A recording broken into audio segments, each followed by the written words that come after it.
예수 아름다우신 예수 아름다우신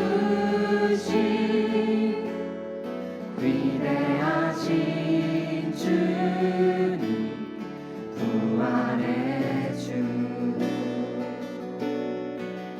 어린 양 거룩하고 새벽별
영광의 박수 올려드리기 원합니다.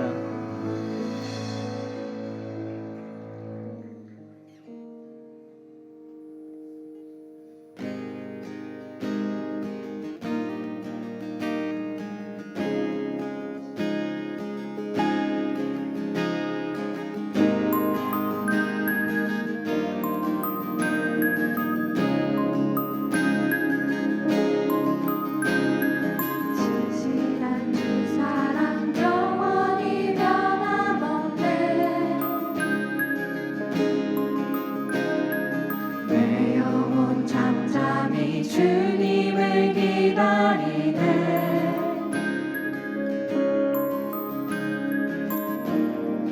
나의 모든 것 새롭게 되리. 우릴 위해 죽으시고 다시 사신 생명의 주, 날 살리신 주 십자가, 영원하신 주의 사랑. 진실한 주 사랑 영원히 변함없네.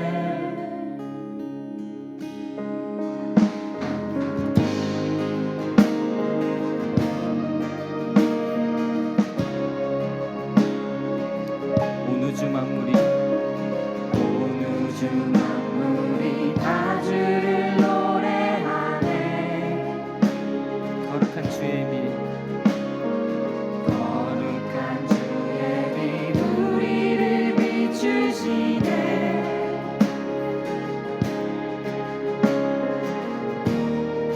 나의 모든 것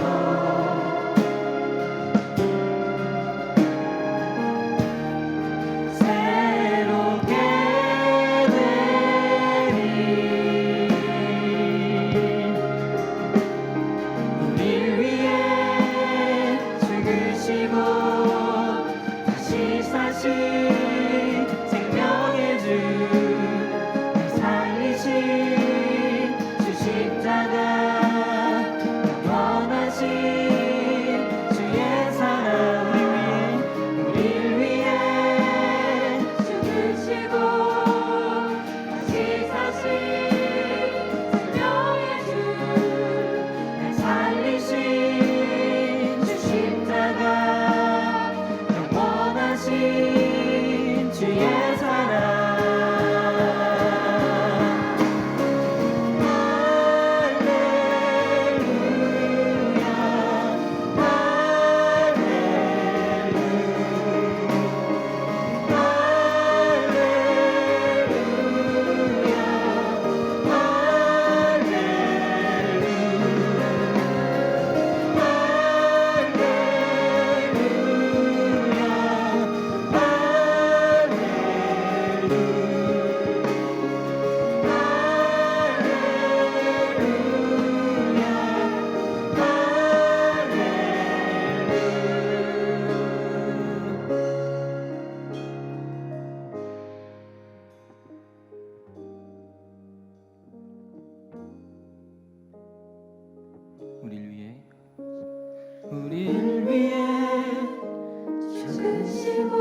여호와는 광대하시도다.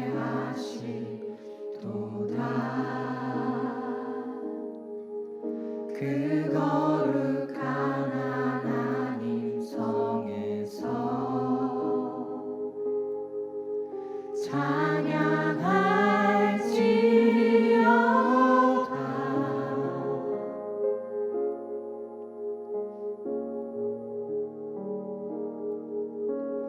주 승리 우리에게 주셨도다. 모든 원수 물리치셨네.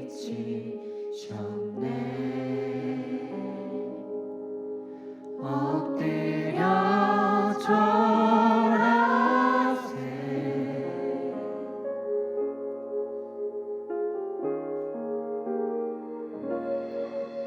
다 주의 크신 이름 높이며 우리에게 행하신 위대한 이 감사하세. 오 주의 신실하신 그 사랑 온 땅과 하늘 위에 계셔 홀로 영원하시이를.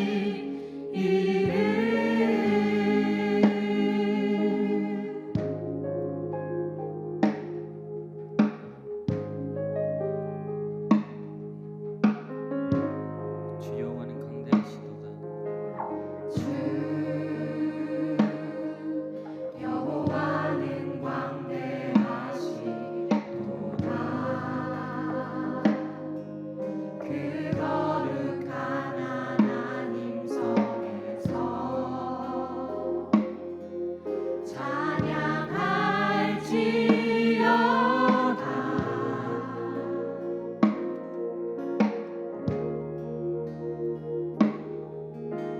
주 승리 우리에게 주셨도다. 모든 원수 물리치셨네.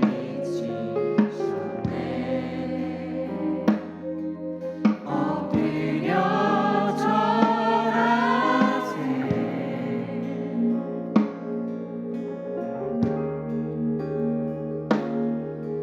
다 주의 크신 이름 높이며 우리에게 행하신 위대한 이 감사하세.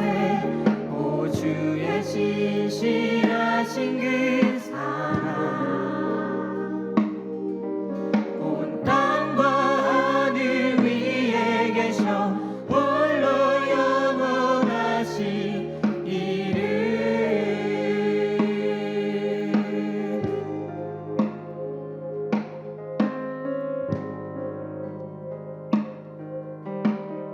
다 주의 크신 이름 높이며 다 주의 크신 이름 높이며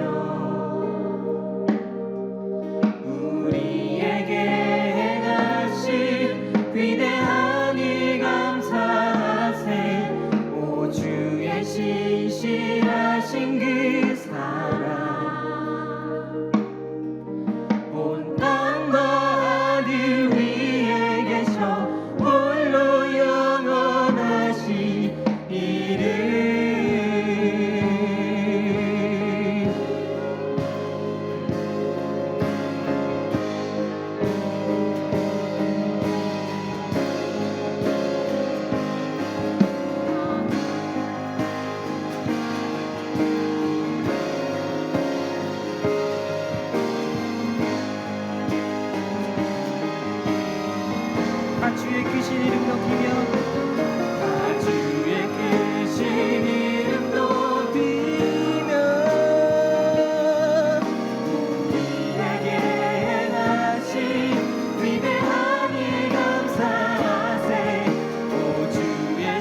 신실하신 그 사랑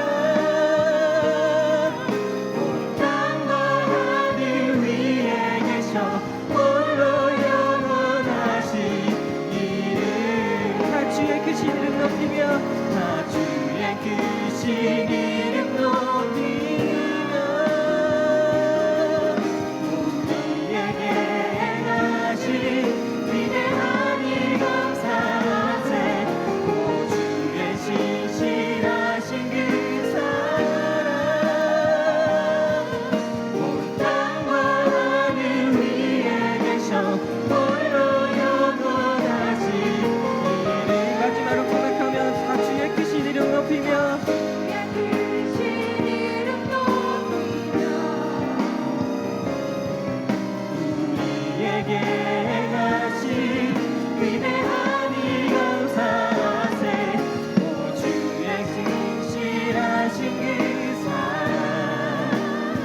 주 여호와는 강대하신 분이십니다. 아멘. 이 시간 가만히 눈을 감고 우리 하나님을 기억하시면 좋겠습니다.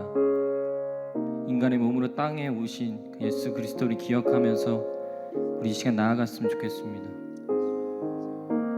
조용히 묵상으로 예배에 나아가시겠습니다.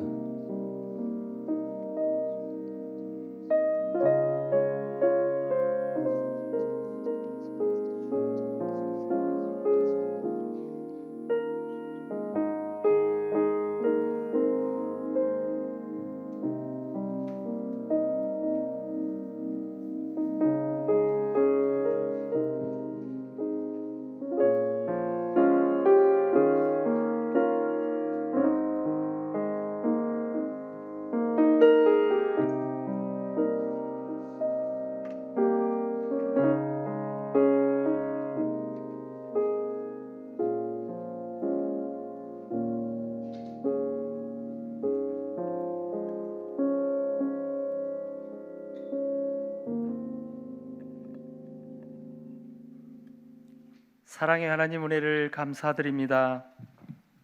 연약하고 부족한 저희들을 하나님의 자녀로 삼아주시고 오늘 이렇게 복된 자리로 인도하여 주심을 감사드립니다. 그동안 살아오면서 우리의 잘못된 성격과 입술로 많은 사람들에게 상처를 주고 하나님의 뜻대로 살지 못한 모습들을 고백합니다. 버려야 할 것과 끊어야 할 것이 있는 것을 알면서도 끊지 못하고 버리지도 못하고 살아왔던 모든 죄를 용서하여 주옵소서. 이 시간 드려지는 예배를 통하여 세상에서 더럽혀진 우리들의 마음과 육신을 깨끗게 하여 주옵소서. 주님의 뜻과 말씀에 순종하며 살아가게 하옵소서. 사순절을 보내면서 우리 내면에 박혀있는 쓴뿌리를 뽑아버리게 하시고 진심으로 구속의 하나님을 사랑하고 의지하며 나가게 하옵소서. 사랑의 주님, 청년 때의 창조주를 기억하게 하시고 어둡고 혼란한 시대에도 주님을 섬기며 봉사할 수 있도록 믿음을 더하여 주옵소서.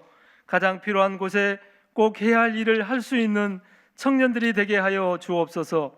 새벽 이슬 같은 청년들이 성령을 쫓아 행하고 거룩한 옷을 입게 하시며 항상 근신하고 깨어있어 주님의 부르심에 합당한 일꾼들이 되게 하여 주옵소서.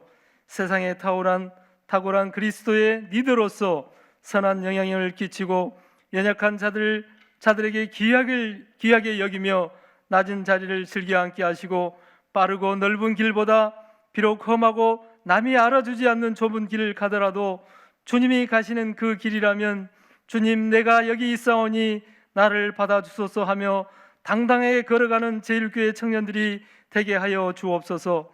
어떠한 유혹과 풍파 속에서도 불의와 타협하지 않고 믿음으로 나가게 하옵소서. 하나님 아버지, 이 나라와 이 민족을 위해 기도합니다. 지난 한 주간도 북핵 문제로 온 나라가 들썩이고 정치, 경제, 사회 모든 분야가 불안한 가운데 개성공단이 중단되고 남북한 대화가 단절되어 긴장이 고조되고 있습니다. 전쟁은 너희에게 속한 것이 아니요 하나님께 속한 것이라고 말씀하신 주님, 우리나라가 핵무기 위협에서 벗어나게 하옵소서. 강대국 속에 끼어 이리저리 휘둘리고 한반도의 통일이 핵과 전쟁이 아닌 평화와 기도로 이루어지게 하시고 다음 세대는 우리 청년들을 통하여 그 꿈을 이루게 하옵소서. 또한 남북 갈등을 조작하여 이익을 취하려는 어떠한 불순한 세력들을 심판하여 주시고 회개의 자리로 돌아오게 하옵소서. 특별히 담임 목사님 강건케 하시어 남은 목회 사역 아름답게 잘 마무리하게 하시고 후임 허요한 목사님께 성령 충만함과 크신 능력을 주시고 당회와 모든 성도들이 하나가 되어 새롭게 도약하며 부흥하는 교회가 되게 하여 주옵소서. 말씀 속에 역사하시는 하나님, 오늘도 단위에 세우신 목사님을 성령으로 함께 하시사 주님의 말씀이 선포되는 동안 저희를 향하신 하나님의 뜻을 바로 깨닫는 은혜의 시간이 되게 하옵소서. 청년부를 담당하시는 오평택 목사님과 두 분의 교역자들에게 특별한 은혜를 주시어 우리 청년들을 잘 양육하여 이 시대에 꼭 필요한 인물들이 많이 나오게 하옵소서. 또한 뒤에서 청년들을 위해 물질과 기도로 섬기시는 청년위원회 장로님과 위원들을 축복하시옵고 오늘 또 찬양으로 함께한 50팩토리 찬양팀과 들림 찬양단, 청년 공동체를 섬기는 모든 임원들, 간사들에게도 주님의 크고 넘치는 복이 임하게 하옵소서. 모든 말씀 예수님의 이름으로 기도드립니다. 아멘.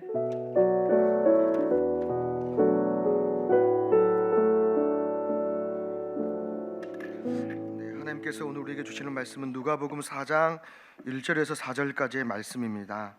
누가복음 4장 1절에서 4절까지의 말씀, 이 말씀을 제가 봉독해 올리도록 하겠습니다. 예수께서 성령의 충만함을 입어 요단강에서 돌아오사 광야에서 40일 동안 성령에게 이끌리시며 마귀에게 시험을 받으시더라. 이 모든 날에 아무것도 잡수시지 아니하시니 날수가 다함에 줄이신지라. 마귀가 이르되 내가 만일 하나님의 아들이여든 이 돌들에게 명하여 떡이 되게 하라. 예수께서 대답하시되 기록된 바 사람이 떡으로만 살 것이 아니라 하였느니라. 아멘. 시간은 허요한 후임 목사님 오셔서 시험을 이기리라 라는 말씀의 제목의 첫 번째 이야기, 먹는 것이 전부는 아니다라는 말씀을 선포하실 때 가겠습니다.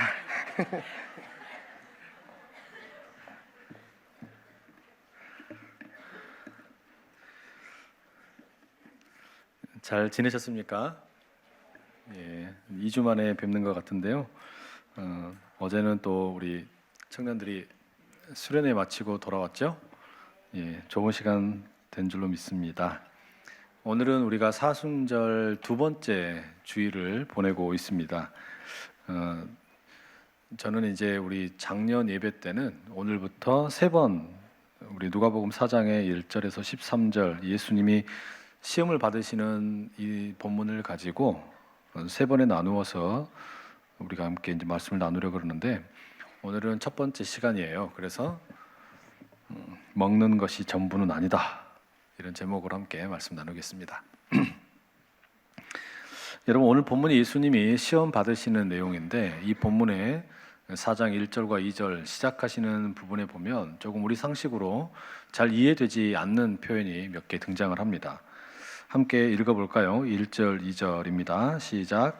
예수께서 성령의 충만함을 입어 요단강에서 돌아오사 광야에서 40일 동안 성령에게 이끌리시며 마귀에게 시험을 받으시더라. 자막을 봐주면 좋겠습니다.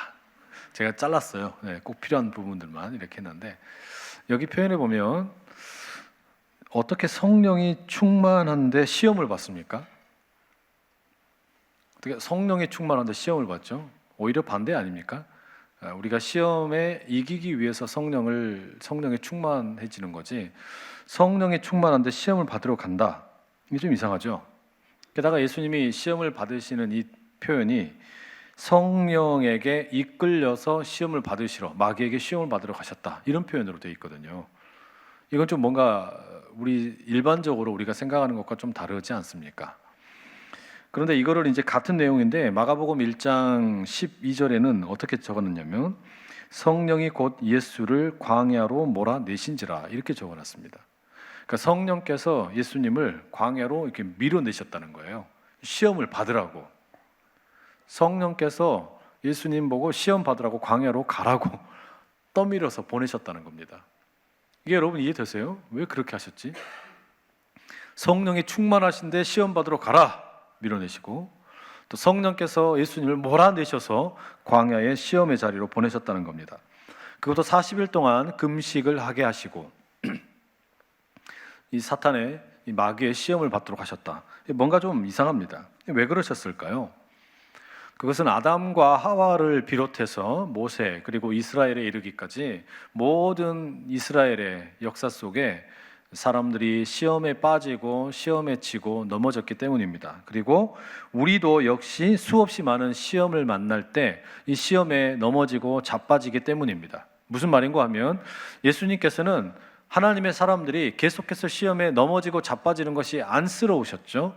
그래서 예수님이 직접 그 시험의 자리로 들어가신 겁니다. 성령께서 보내셨죠. 거기서 그리고 그 시험을 이기시는 것을 보여주는 것이죠. 그러면 이제 예수님을 따르면 우리가 어떻게 할 수 있는 겁니까? 시험을 이길 수 있는 줄로 믿습니다. 왜 이렇게 픽픽 쓰러지냐? 시험에 넘어지냐? 내가 한번 나가서 시험을 이겨주겠다. 시험을 이겨보겠다. 그러면 예수님을 따르는 사람들이 어떻게 되는 거예요? 이길 수 있는 가능성이 열리는 거죠.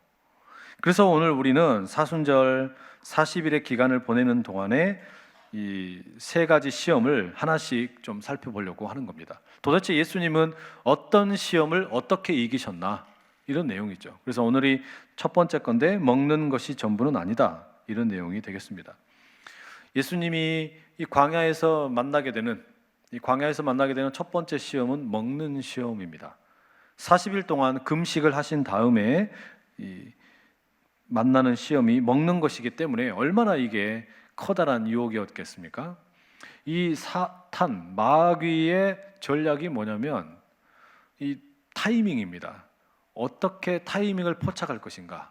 이 마귀는 늘 그 타이밍의 고수이죠. 그래서 40일을 금식했으니까 배가 고픕니다. 그래서 돌을 가지고 떡으로 만들어라, 이런 시험을 하고 있습니다.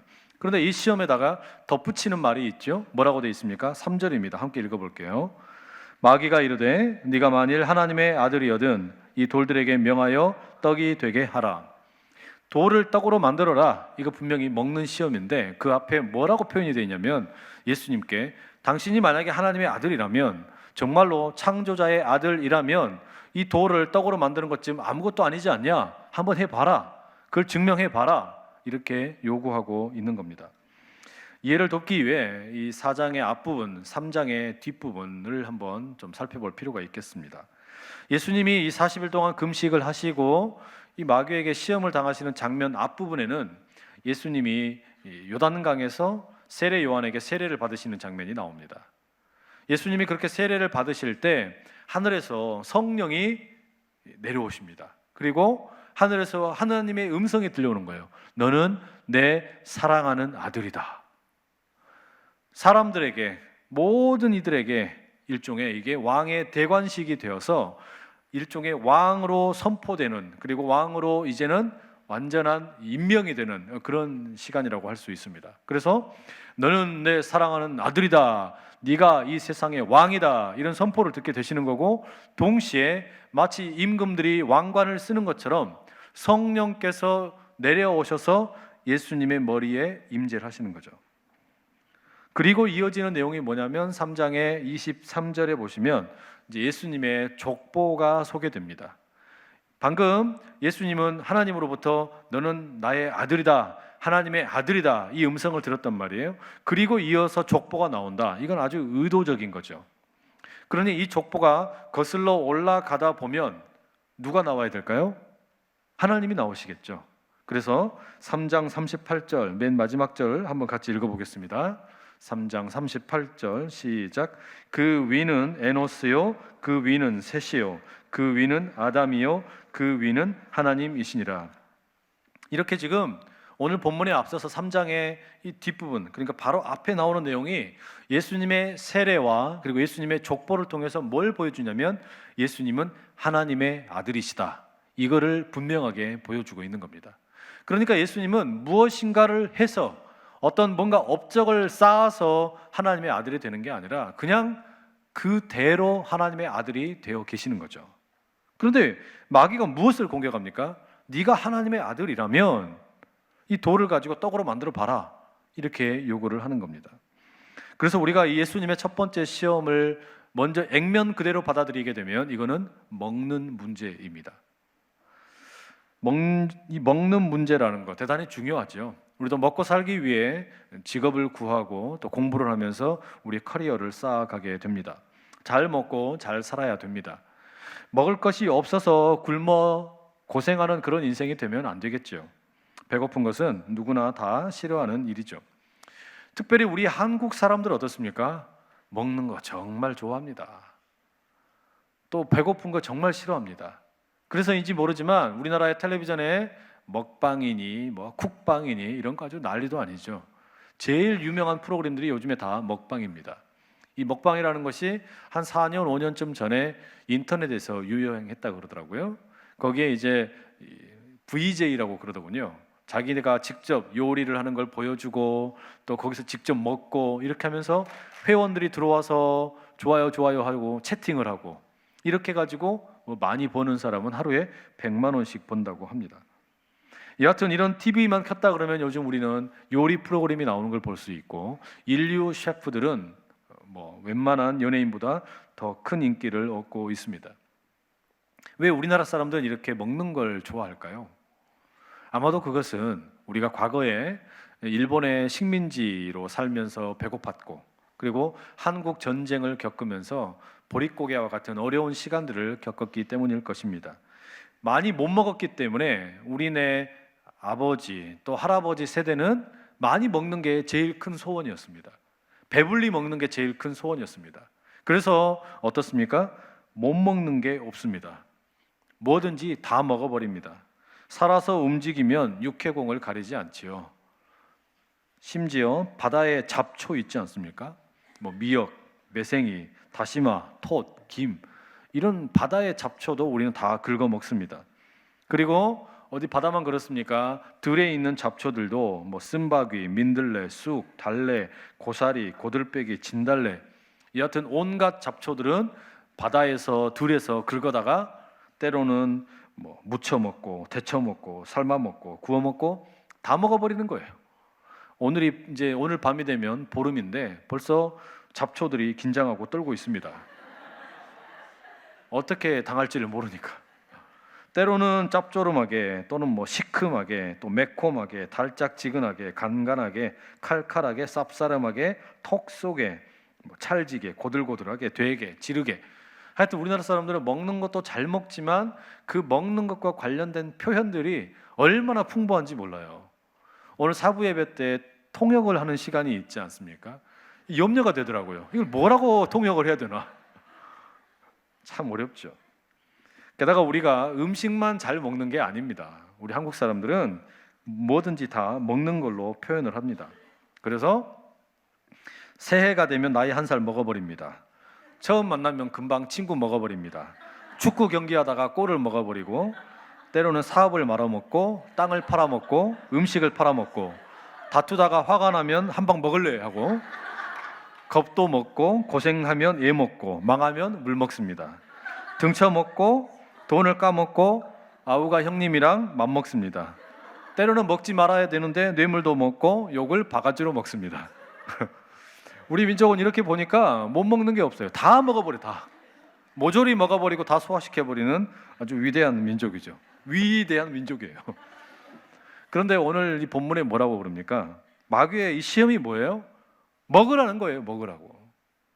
안 그래도 배고픈데 당장 돌을 떡으로 만들어서 먹어가지고 배고픔을 해결을 하라는 겁니다.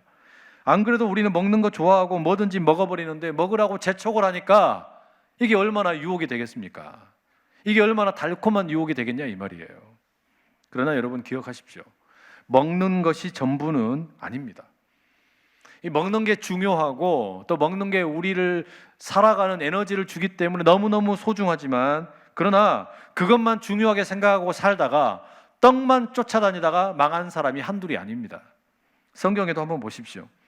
아브라함과 롯이 함께 하나님의 부름을 받고 떠났습니다. 그런데 하나님이 은혜를 주셔서 이들이 가축이 많이 불어나게 되었죠. 그래서 이제는 같은 이 지경에 머무를 수가 없게 되고 심지어는 이쪽과 저쪽에 일꾼들이 서로 다투는 일도 생기게 되었습니다. 이때 갈라져야 되는데 롯이 어떻게 선택을 합니까? 나는 경제 논리로만 내가 먹고 사는 문제로만 오로지 그 관점으로만 자기 눈에 보기 좋아 보이는 소돔과 고모라 땅을 선택을 합니다. 그리고 그리 이주를 하죠. 그런데 어떻게 됐습니까? 나중에 소돔과 고모라가 멸망할 때 같이 쫄딱 망했습니다. 이삭의 아들이었던 에서는 어떻습니까? 에서는 장자로 태어났기 때문에 장자권이 있었습니다. 그런데 그 잠깐의 사냥 후에 배고픔을 해결하고 싶어서 동생이었던 야곱에게 팥죽 한 그릇에 자신의 장자권을 넘겨버리죠. 그리고 영적인 장자권을 완전히 상실하게 되었습니다. 성경에 기록된 수많은 사람들이 이 먹는 것 때문에 넘어지고 쓰러지고 시험에 들었습니다. 좀 더 정확히 이야기하자면 떡만 챙기다가 떡만 쫓아다니고 떡만 중요하게 생각하다가 망했습니다. 그런데 여러분, 이게 성경에만 나오는 이야기일까요? 아닙니다. 오늘 우리도 마찬가지입니다. 오늘 우리도 그것이 부정한 것이라면, 때로는 떳떳하지 못한 것이라면, 당장 내가 배고프고 당장 내가 어려움이 있어도 그런 돈의 유혹이나 떡의 유혹을 우리 물리칠 수 있는 안산 제일의 청년들 될 수 있기를 축복합니다. 떡으로만 살 것이 아니라는 것을 믿을 수 있는 여러분 되시기를 축복합니다.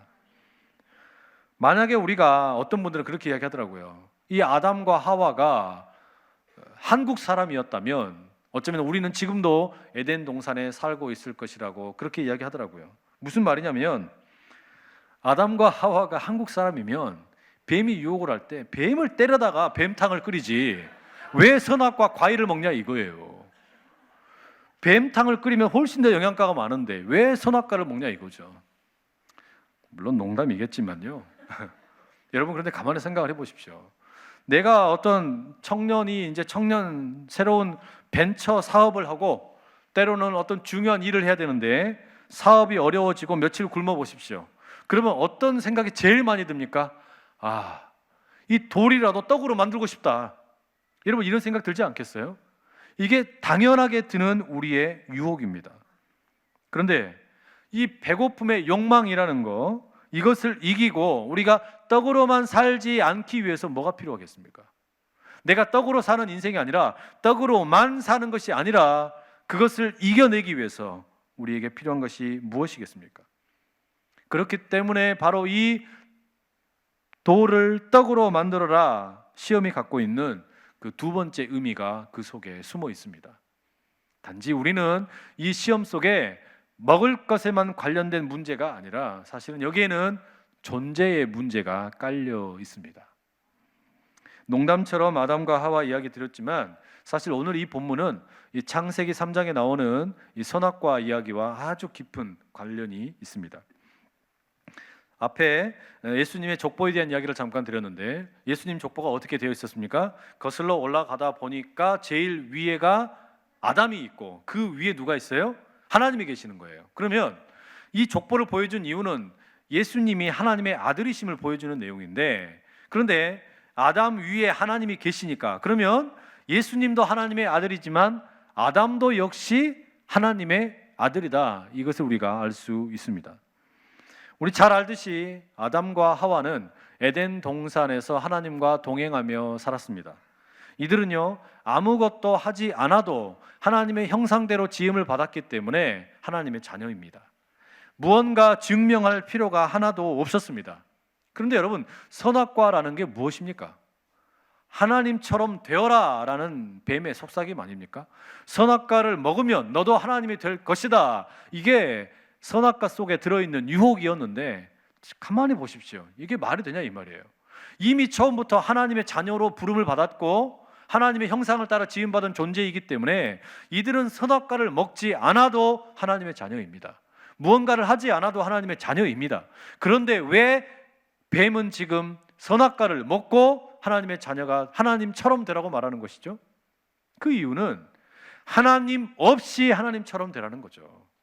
하나님 없이 너의 능력으로, 너의 성취와 너의 어떤 업적을 통해서 하나님처럼 되라는 거예요. 이게 뱀의 유혹이었습니다. 이들은 하나님과 동행하기만 하면 하나님의 자녀가 되는 것인데, 아담과 하와는 그 선악과를 먹어버림으로 인해서 어떻게 된 거예요? 이제는 내 업적을 쌓아서 나의 존재를 드러내야만 하는 죄의 노예, 불쌍한 인생길을 가고 말았습니다. 여러분, 아담과 하와의 자손들의 이야기가 뒤에 나오게 되는데, 한번 보시면 가인은 이 첫째 아들인데 아벨이라는 동생을 죽이고 도시를 건설하는 사람이 됩니다. 이후에 가인의 후손들은 모두가 다 성경의 묘사에 따르면 무엇인가를 했다, 무언가를 했다라는 것에 초점이 맞추어져 있습니다. 야발은 육축을 치는 자의 조상이 되고 두발 가인은 철로 기구를 만듭니다. 라멕은 두 사람을 죽인 살인자가 되어서 자신의 존재감을 뽐냅니다. 이게 무슨 말이죠? 선악과를 먹은 이후에 인류는 계속해서 내가 무언가를 하고 그리고 그것을 통해서 나의 성취와 그리고 나의 업적을 통해서 내가 누구이냐, 나의 존재가 무엇이냐, 이것을 인정받고 싶어하는 그런 욕구와 그런 타락의 길을 걷게 되었다라는 말입니다. 아담과 하와가 선악과를 먹어버리게 되면서 온 인류는 이제 죄의 지배를 받게 되었습니다. 아담과 하와가 때문에 본래 하나님의 자녀였는데 죄의 노예가 되어버린 것이죠. 죄의 포로가 되어버린 겁니다. 하나님과 동행을 했다 그러면 자연스럽게 하나님의 자녀가 되는 복을 누렸을 터인데 하나님을 떠나버렸으니까 그때부터는 이제 무엇인가를 해야만 된다라는 강박관념에 사람들이 시달리는 거예요. 내가 무언가를 해야만 사람들이 나를 인정해주고 내 존재 가치를 인정해줄 것 같은 그런 착각에 빠져서 살게 되었다라는 것입니다. 그것을 해야만, 업적을 쌓아야만 내가 불안하지 않다라는 그런 상태가 되어버렸습니다. 여러분, 그렇기 때문에 이 마귀가 예수님을 시험하는 내용 가만히 보십시오. 교묘하게 묻습니다. 그냥 돌을 떡으로 만들으라고 하지 않고 뭐라 그래요? 당신이 만약에 하나님의 아들이라면, 당신이 하나님의 아들이라면 돌을 떡으로 만드는 것과 같은 이런 능력쯤은 보여줘야 되는 거 아니냐? 그런 업적을 보여줘라. 그런 어떤 성취한 것을 보여줘라. 그럼 내가 인정해 줄게. 이게 마귀의 시험이죠. 이 시험 속에는 그렇게 교묘한 덫이 숨어 있습니다. 뭔가를 해라. 뭔가 성취를 해라. 그래야 네가 인정받는 거다. 그래야 네가 네 존재 가치를 인정받게 되는 거다. 바로 그런 논리가 이 속에 숨어 있다라는 말이에요. 여러분, 아버지의 아들됨을 아들이 굳이 증명해야 됩니까? 그걸 어떻게 증명을 합니까? 내가 내 아버지의 아들이라는 것을 아들이 어떻게 증명합니까? 뭐 출생 증명서를 떼어갈까요? 아니면 DNA 검사를 할까요? 여러분, 그런 것으로 아버지의 아들됨을 증명하는 게 아니죠. 내가 우리 아버지의 아들이라는 것을 증명하는 제일 쉬운 길은 아버지와 함께 동행하면 됩니다. 같이 밥 먹고 같이 이야기하고 같이 자고 그렇게 함께 살면, 함께 동행하면 그게 진짜 아버지의 아들이죠. 그렇게 쉬운 것을 놔두고 왜 우리는 지금 너의 존재 가치를 인정받기 원하면, 네가 무엇이라는 존재가 되기를 원한다면 뭔가를 해라, 뭔가를 성취해라, 뭔가 업적을 보여줘라, 이런 논리에 빠져서 살고 있습니까? 그것은 세상의 논리입니다. 그것이 바로 이 세상이 죄에 의해서 타락되었기 때문에 나타난 결과라는 말이죠. 여러분 보십시오. 우리가 죄악에 의해서 오염된 인류라면, 그렇다면, 그래서 우리가 낙원을 잃어버리고 에덴 동산에서 쫓겨나게 되었다면 이것을 다시 해결하는 길이 뭐겠습니까? 어떻게 우리가 이 길을 다시 회복할 수 있겠습니까? 처음에 에덴 동산을 떠나게 된 결정적인 계기가 먹는 문제, 먹는 시험 앞에 실패한 것이었기 때문에 먹는 문제를 다시 이겨내야만 하는 것이죠. 그 이유 때문인지 모르지만 유명한 작가인 존 밀턴이 쓴 작품 중에 패러다이스 로스트, 신낙원 또는 잃어버린 낙원이라는 작품이 있습니다.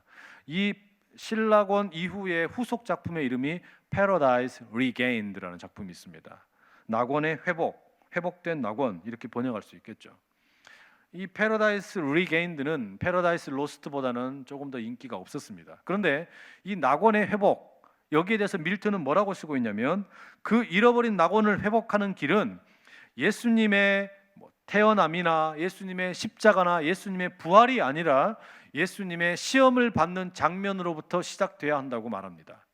먹는 이 시험을 이겨야만 비로소 그 낙원을 회복할 수 있다, 그런 말이죠. 그런 이유 때문에 예수님께서는 이 땅에 하나님의 아들로, 이 세상의 왕으로 대관식을 마치셨지만 어떻게 하십니까? 연회를 베풀거나 잔치를 하지 않습니다.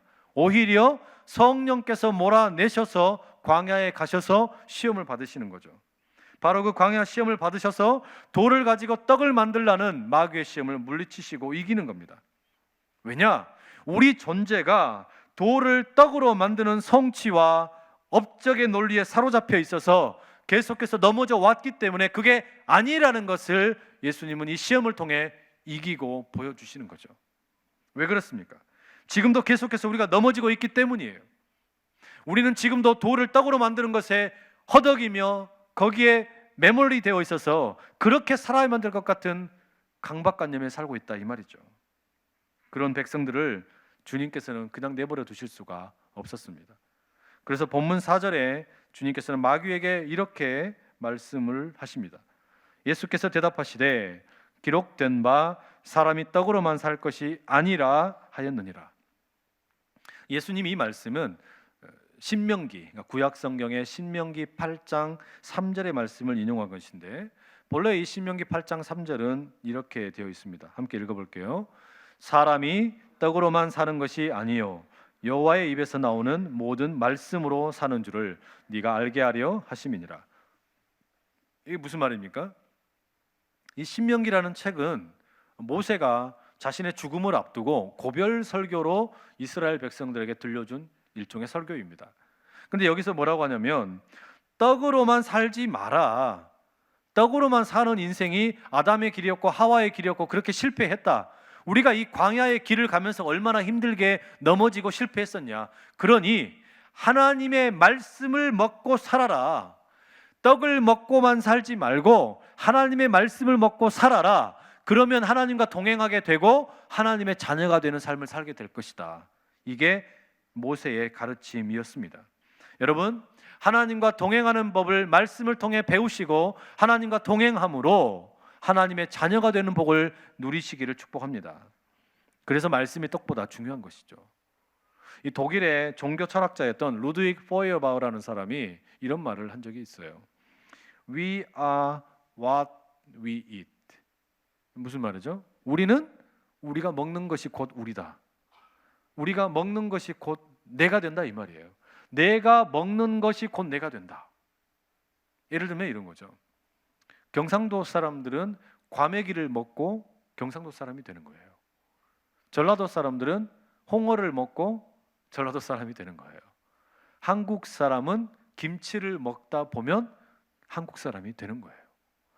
내가 누구인지 궁금하다 그러면 내가 평소에 무엇을 먹는지 보면 이 사람의 출신지나 또는 어떤 집안의 출신인지 이런 걸 우리가 알 수 있다라는 말이죠. 그래서 내가 먹는 것이 곧 내가 됩니다. 그런데 이 말은 단지 음식에만 해당하는 것은 아닙니다.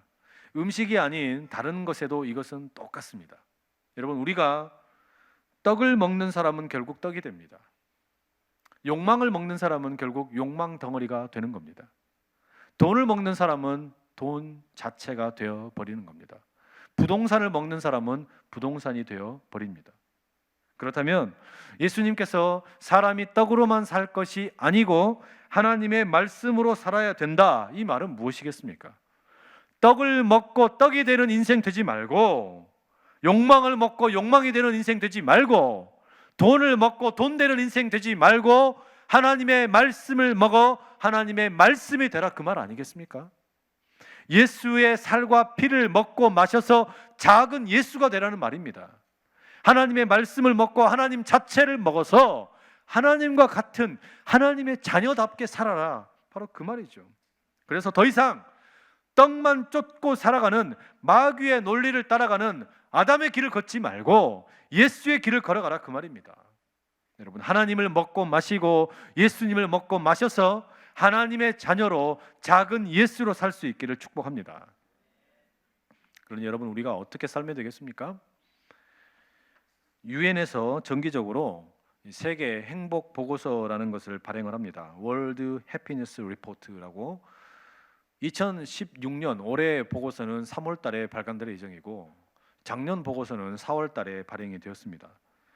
이 전 세계 중에서 158개국의 자료를 면밀히 검토하고 심리적인 거 또는 뇌과학 이런 최신 자료들을 바탕으로 통계를 내게 됩니다. 이 2015년 행복 지수가 가장 높은 나라를 보니까 스위스, 아이슬란드, 덴마크, 노르웨이 이런 북유럽의 선진 국가들이 선정이 되었더라고요. 대부분 소득 수준도 높고 그리고 복지 수준도 아주 높은 나라들입니다.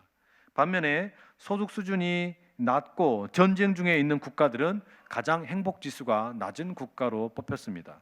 토고, 부룬디, 시리아, 르완다와 같은 나라들입니다. 그러니까 대체적으로 보자 그러면 소득 수준이 높으면, 그러니까 떡이 많으면, 먹을 것이 많으면 행복 수준도 높다라는 것을 알 수가 있습니다.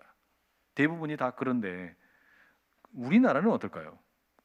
우리나라는 아이러니하게 이 158개 국가들 중에서 소득 수준은 28위입니다. 그런데 행복 수준은 한참 미치지 못하는 47위로 평가가 되었습니다. 이게 무슨 말이에요? 우리는 먹을 떡은 많이 있는데 왜 유독 행복하지 않나? 이런 기현상이 나타난다는 거죠. 떡은 많은데 이상하게 백성들이 행복하지를 않다는 거예요. 먹을 떡은 많이 있는데도 불구하고 행복하지 않은 이상한 구조가 우리나라의 모습이라는 겁니다. 왜 그런지는 더 연구가 필요하겠죠. 하지만 우리가 이렇게 말할 수 있을 겁니다. 다른 나라는 다 내버려 두고 우리나라 안에서는 돌을 떡으로 만드는 일에 너무 관심 많이 갖지 않아도 됩니다. 이대로 가도 우리는 떡 먹는 거 충분히 먹고 살 수 있습니다. 문제는 뭐냐? 우리가 사순절 기간에 이 나라를 가만히 돌아볼 필요가 있습니다. 곧 있으면 국회의원을 뽑는 총선이 다가옵니다. 각 정당마다 뭐라고 부르짖습니까? 우리가 경제를 책임지겠습니다. 우리가 경제를 살리겠습니다. 이런 이야기 하죠. 무슨 말이에요? 돌을 떡으로 만들겠다는 겁니다. 우리가 돌을 떡으로 만드는 능력이 있으니까 우리를 지지해 달라라는 것이죠. 그런데 여러분, 우리가 어떤 후보를 뽑아야겠습니까? 돌을 떡으로 만드는 슈퍼맨, 그런 분들 매력적이죠. 그런데 가만히 보면 돌을 떡으로 만드는 사람들 결국 우리를 아담의 길로 끌고 가는지도 모릅니다. 너의 업적을 쌓고 너의 스펙을 쌓고 너의 능력을 보여주면 네가 존재를 인정받게 될 것이다. 그게 지금 청년들이 내몰리고 있는 삶의 현실 아닙니까? 너의 능력을 보여줘라. 너의 업적을 보여줘라. 그러면 너는 인정받고 너는 행복하게 살게 될 것이다. 그런데 우리가 그렇게 살면서 행복해졌냐 그 말입니다. 지금 우리에게 필요한 후보, 우리에게 필요한 리더는 어떤 사람입니까? 예수님의 마음을 닮은 지도자가 필요합니다. 무슨 말이냐면 우리가 먹는 것이 곧 우리가 되기 때문에 우리는 행복을 줄 수 있는 사람, 믿음을 줄 수 있는 사람, 소망을 줄 수 있는 사람, 사랑을 줄 수 있는 사람, 평화를 줄 수 있는 사람, 바로 그런 사람이 필요하다 말이죠. 여러분이 바로 그런 리더가 될 수 있기를 축복합니다. 우리는 지금 전쟁과 두려움과 난리 소문을 먹고 살고 있습니다. 그렇기 때문에 내가 전쟁과 두려움과 난리 소문을 먹어서 전쟁과 난리 소문과 두려움 존재가 되어버리는 거예요. 때문에 지금 우리에게는 평화를 줄 수 있고 통일을 줄 수 있고 믿음, 소망, 사랑을 줄 수 있는 바로 그런 인물들이 필요하단 말이에요. 그래야 우리가 평화가 되고 소망이 되고 믿음이 되고 사랑이 되고 하나님의 백성답게 사는 길이 열려지게 될 줄로 믿습니다. 사순절에 우리 자신을 한번 돌아보십시오. 여러분, 지금 무엇을 먹고 있습니까? 여러분은 행복을 먹어서 행복이 되었습니까? 여러분은 기쁨을 먹어서 기쁨이 되었습니까? 아니면 걱정과 염려와 근심을 먹어서 걱정과 염려와 근심 덩어리가 되어 있습니까? 혹시 아직도 돌을 떡으로 만드는 그 업적과 성취감에 사로잡혀서 그렇게 되어야 내 존재 가치를 인정받을 수 있을 것 같은 세상이 심어놓은 거짓말에 속고 있지는 않습니까?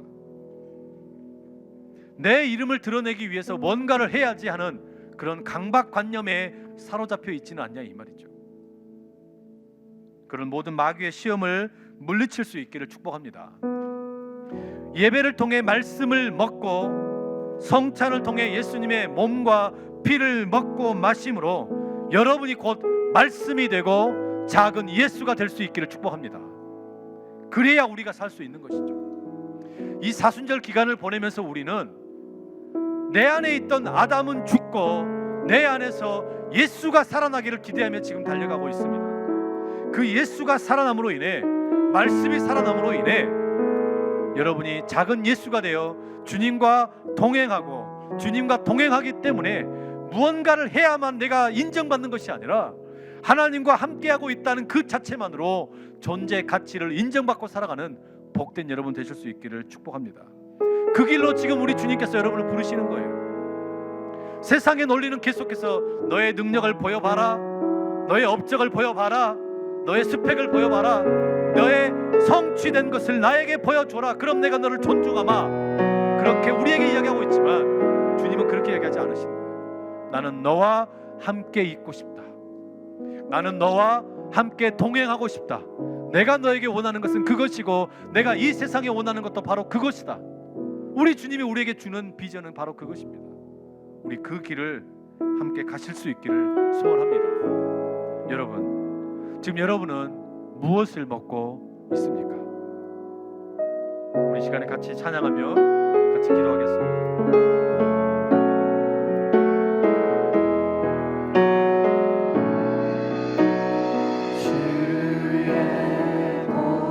보좌로 나아갈 때에 어떻게 나가야 할까? 나를 구원한 주의 십자가 그것을 믿으며 가네. 주의 보좌로 나아갈 때에 주의 보좌로 나아갈 때에 나 여전히 부족하다. 나를 부르신 주의 십자가 그것을 믿으며 가네. 우리 다 함께 자리에서 일어나 찬양합니다. 자격 없는 내 힘이 아닌 오직 예수님의 보혈로 자격 없는 내 힘이 아닌 오직 예수님의 보혈로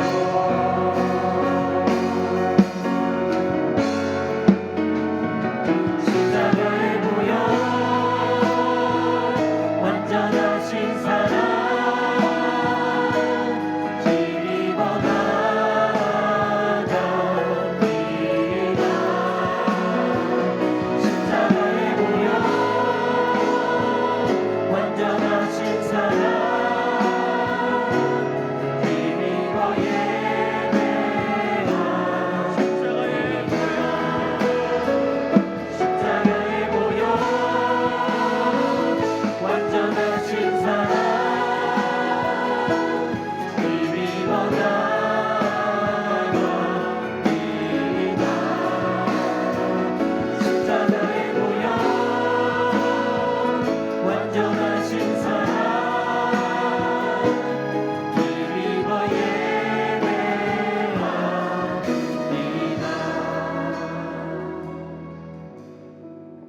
여러분, 우리 두 손을 하늘을 향해 들고 이 시간에 기도하며 나가십시다. 주님, 내가 지금까지 무엇을 먹고 살았습니까? 내가 먹는 것이 곧 내가 되는데 나는 두려움과 걱정과 근심을 먹고 때로는 내 스스로 나의 업적을 쌓고 내 성취를 통하여 내 존재 가치를 인정받고 싶은 강박한 염에 시달려 살고 있지는 않았습니까? 주여, 내가 주를 먹게 하여 주옵소서. 우리 주의 살과 피를 머심으로 작은 예수가 되어 살게 하여 주시고 하나님의 말씀을 먹어 말씀 덩어리가 되어 살아가는 내가 되게 하여 주시옵소서. 바로 우리 그 고백을 가지고 주여 힘있게 세 번에 치고 기도하며 나갑니다. 주여, 주여, 주여.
완전하신 사랑 힘입어 예배합니다.